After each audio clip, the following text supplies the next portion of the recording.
സങ്കീർത്തനങ്ങളുടെ പുസ്തകത്തിൽ നിന്നുള്ള വായന. അധ്യായം 111. അത്ഭുതങ്ങൾ പ്രവർത്തിക്കുന്ന കർത്താവ്. കർത്താവിനെ സ്തുതിക്കുവിൻ.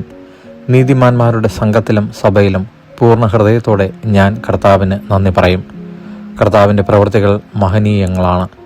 അവയിൽ ആനന്ദിക്കുന്നവർ അവ ഗ്രഹിക്കാൻ ആഗ്രഹിക്കുന്നു. അവിടുത്തെ പ്രതി മഹത്വം തേജസ്സുറ്റതുമാണ്.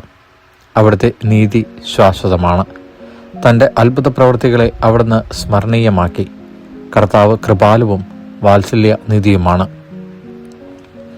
തൻ്റെ ഭക്തർക്ക് അവിടുന്ന് ആഹാരം നൽകുന്നു. അവിടുന്ന് തൻ്റെ ഉടമ്പടിയെ എപ്പോഴും അനുസ്മരിക്കുന്നു.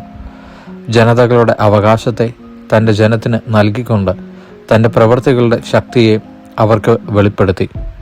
അവിടുത്തെ പ്രവൃത്തികൾ വിശ്വസ്തവും നീതിയുക്തവുമാണ്. അവിടുത്തെ പ്രമാണങ്ങൾ വിശ്വാസ്യമാണ്.